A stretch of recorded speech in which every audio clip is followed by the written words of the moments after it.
ذكروا لا يذكرون وإذا رأوا آية يستسخرون وقالوا إن هذا إلا سحر مبين أإذا متنا وكنا ترابا وعظاما أإنا لمبعوثون أو آباؤنا الأولون قل نعم وأنتم داخرون فإنما هي زجرة واحدة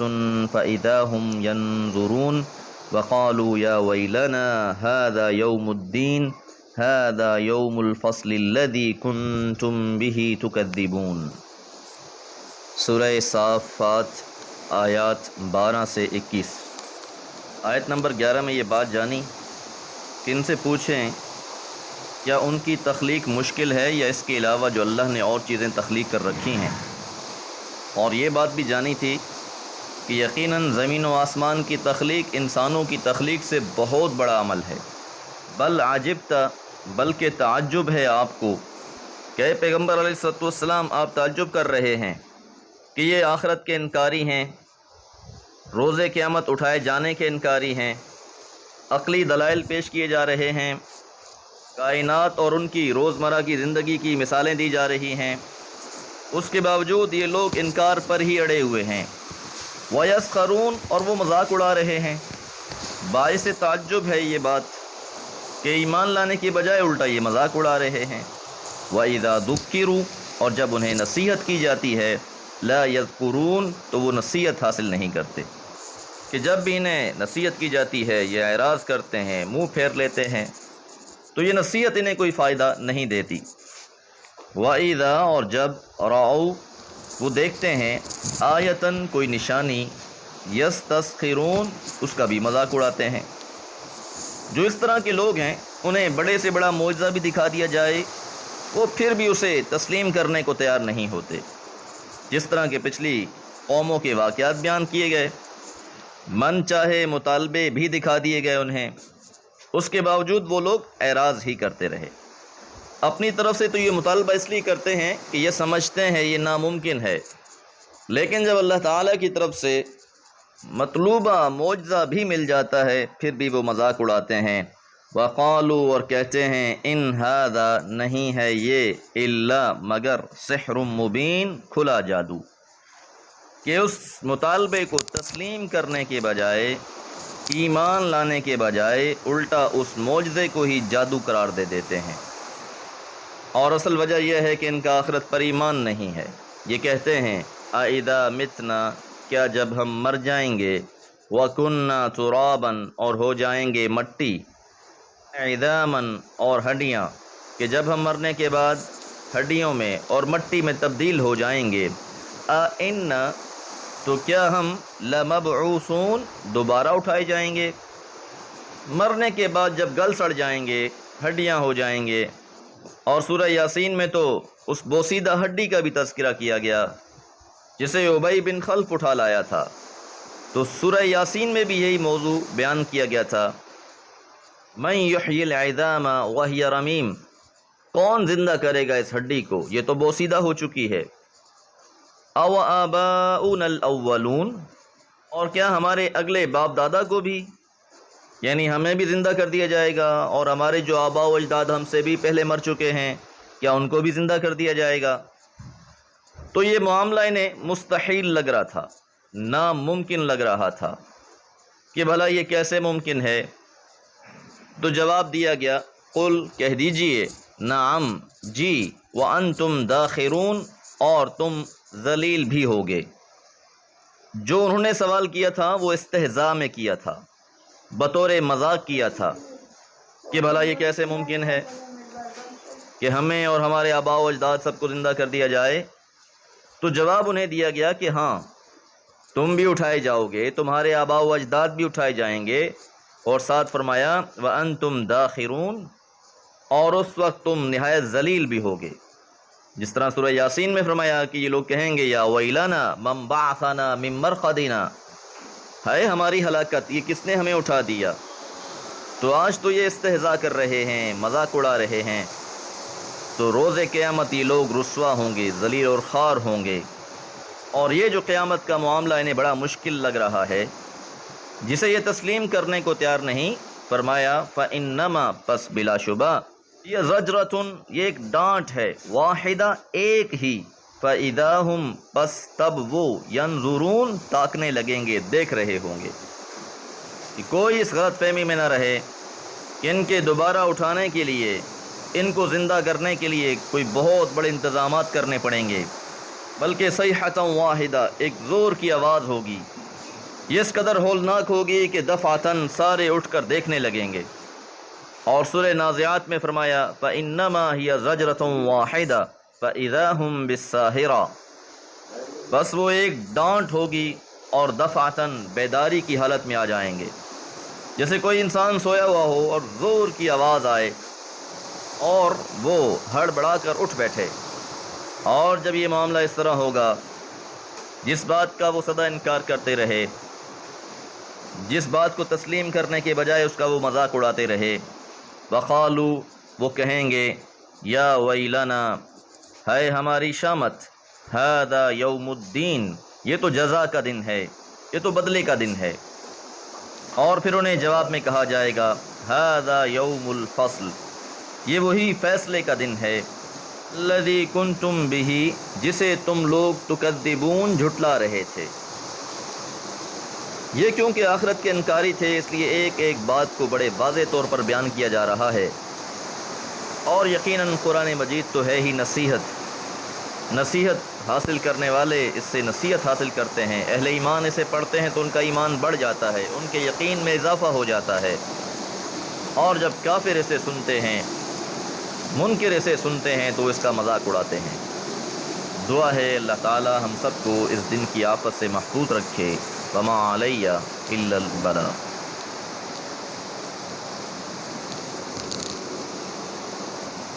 اعوذ باللہ من الشیطان الرجیم بسم اللہ الرحمن الرحیم احشر الذین ظلموا وازواجهم وما كانوا يعبدون من دون الله فاهدوهم إلى صراط الجحيم وقفوهم إنهم مسؤولون ما لكم لا تناصرون بل هم اليوم مستسلمون وأقبل بعضهم على بعض يتساءلون قالوا إنكم كنتم تأتوننا عن اليمين قالوا بل لم تكونوا مؤمنين سورہ صافات آیات 22 سے 29 سابقہ آیات میں ہم نے یہ بات جانی کہ وہ کہتے ہیں اَإِذَا مِتْنَا وَكُنَّا تُرَابًا وَعِظَامًا أَإِنَّا لَمَبْعُوثُونَ کہ کیا جب ہم مر جائیں گے مٹی ہو جائیں گے تو ہمیں دوبارہ زندہ کر دیا جائے گا اور جب پھر روز قیامت انہیں واقعی زندہ کر کے کھڑا کر دیا جائے گا وہ کہیں گے وقالوا یا ویلنا ھذا یوم الدین ہے ہماری بربادی یہ تو فیصلے کا دن ہے آگے فرمایا احشر الذین ظلموا جمع کر دیا جائے گا ان لوگوں کو جنہوں نے ظلم کیا ہے جس نے بھی جس قسم کا ظلم کیا ہے اگر کسی نے شرک کیا ہے اور شرک ہی ظلم عظیم ہے یا اس کے علاوہ کفر کا ارتکاب کیا ہے آخرت کا انکاری ہے مبادئ اسلام کا منکر ہے احشر الذین جمع کر دیا جائے گا ان لوگوں کو ظلموا جنہوں نے ظلم کیا ہے وازواجہم اور ان کے جوڑوں کو بھی زوج ازواج عمومی طور پر میاں بیوی کے لیے استعمال ہوتا ہے لیکن یہ کسی بھی چیز کے جوڑے کے لیے بھی استعمال ہوتا ہے اور مفسرین نے اس سے مراد یہ لی ہے کہ ظلم کرنے والے اور ان کے ہم مشربوں کو اکٹھا کر دیا جائے گا شرک کرنے والوں کو اکٹھا کر دیا جائے گا بدکاری کا ارتکاب کرنے والوں کو اکٹھا کر دیا جائے یہی بات مسند امام بہقی اور مسند عبدالرزاق میں بیان کی گئی ہے کہ ازواج سے مراد یہ ہے کہ جیسے سود خور ہیں اسے دوسرے سود خوروں کے ساتھ اکٹھا کیا جائے گا زنا کا ارتکاب کرنے والوں کو زانیوں کے ساتھ شراب پینے والوں کو شرابیوں کے ساتھ تو گویا جرم کے لحاظ سے لوگوں کی ٹولیاں بنا لی جائیں گی وما كانوا يعبدون اور جن کی وہ عبادت کیا کرتے تھے انہیں بھی ان کے ساتھ اکٹھا کر دیا جائے گا کہ روئے زمین پر جس نے بھی شرک کا ارتکاب کیا ہے، اللہ کے سوا جن کی وہ پرستش کرتے رہے ہیں، انہیں بھی اکٹھا کر دیا جائے گا، من دون اللہ، اللہ کے سوا، فہدوہم، پھر انہیں چلایا جائے گا، انہیں رہنمائی کی جائے گی، راہ دکھلائی جائے گی، الی صراط الجحیم، جہنم کی طرف، کہ ان لوگوں کو جہنم کی راہ پر ڈال دیا جائے گا، وقفوہم، اور کھڑا رکھو انہیں، انہم، بلا شبہ وہ لوگ، مسئولون، سوال کیے جائیں گے، ان سے ان کے کاموں کی باز پرس کی جائے گی، ان کے اعمال کا ان سے حساب لیا جائے گا۔ تو جو لوگ جن گناہوں کا ارتکاب کرنے والے ہیں انہیں بھی اکٹھا کر دیا جائے گا، پھر جن کی یہ پرستش کیا کرتے تھے انہیں بھی ان کے ساتھ جمع کر دیا جائے گا، پھر ان سے کہا جائے گا، ما لکم، کیا ہے تمہیں، لا تناصرون، تم ایک دوسرے کی مدد نہیں کرتے، کہ دنیا میں تو تم برائی کے کاموں میں بڑا ایک دوسرے کا ساتھ دیتے تھے، ایک دوسرے کی مدد کیا کرتے تھے، تو آج تمہیں کیا ہو گیا ہے، تم ایک دوسرے کی مدد نہیں کر رہے، بلکہ ہم الیوم، وہ سب آج کے دن، مستسلمون، فرما بردار ہوں گے، اب تو یہ گردنیں جھکائے کھڑے ہوں گے، اب تو یہ ہر حکم ماننے کو تیار ہوں گے، اطاعت کا دم بھر رہے ہوں گے۔ جب دنیا میں انہیں نصیحت کی جاتی تھی، سمجھایا جاتا تھا تو یہ تسلیم نہیں کرتے تھے، لیکن آج یہ بڑے فرما بردار ہیں۔ وَأَقْبَلَ بَعْضُهُمْ عَلَى بَعْضٍ، پھر وہ ایک دوسرے کی طرف متوجہ ہوں گے، یتساءلون، سوال کرنے لگیں گے، قالوا، کہیں گے، انکم، بلا شبہ تم ہی تھے، تأتوننا عن الیمین، آتے تھے ہماری طرف ہمارے دائیں جانب سے۔ جس طرح جہنم میں طبقات ہوں گے، مختلف طبقوں میں مختلف لوگ ہوں گے، آپس میں جھگڑتے ہوں گے، اسی طرح قیامت کے دن محشر کے میدان میں بھی یہی کیفیت ہوگی۔ جو جس کی وجہ سے گمراہی کی راہ پر چل پڑا ہے، جو جس کی وجہ سے ہدایت قبول نہیں کر رہا، وہ اسی کو پکڑے گا، اسی کو مورد الزام ٹھہرائے گا۔ جو زیادہ تر چھوٹے لوگ اپنے بڑے سرداروں کو، اور کم حیثیت والے لوگ حیثیت والے لوگوں کو اپنے اوپر ترجیح دیتے ہیں، ان کی بات مانتے ہیں، ان کی خاطر حق کو بھی چھوڑ دیتے ہیں، شیطان کی بھی اتباع کرتے ہیں، تو اب روز قیامت ان سے کہہ رہے ہوں گے کہ تم تو ہماری دائیں طرف سے آتے تھے، وہ جواب میں کہیں گے، قالوا، کہیں گے، بل لم تکونوا، بلکہ تم نہیں تھے، مؤمنین، ایمان لانے والے، کہ اصل مسئلہ یہ نہیں ہے کہ ہم نے تمہیں گمراہ کر دیا ہے، بلکہ اصل مسئلہ تو یہ ہے کہ تم خیر کے راہ کی طرف آنا ہی نہیں چاہتے تھے، خیر کا راستہ بھی تمہارے طرف تھا، خیر کا راستہ بھی تمہارے اختیار میں تھا، تمہیں دعوت پہنچائی جا رہی تھی،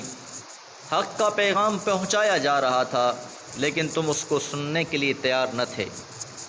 تو جس طرح ہم نے سورہ یاسین میں اور پچھلی صورتوں میں یہ بات جانی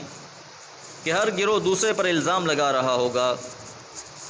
اللہ اور اس کے رسول کی بات ماننے کے بجائے جن کی انہوں نے اتباع کی ہوگی، پیروی کی ہوگی، اسی کے وہ دشمن بنے بیٹھے ہوں گے، آپس میں جھگڑ رہے ہوں گے، ملامت کر رہے ہوں گے، لیکن حقیقت یہ ہے کہ اس دن کی ملامت بھی فائدہ نہیں دے گی، بلکہ بطور عذاب ہی ان پر مسلط ہوگی۔ دعا ہے اللہ تعالیٰ قرآن و سنت پر عمل کرنے کی توفیق عطا فرمائے۔ وما علیہ الا البلاغ۔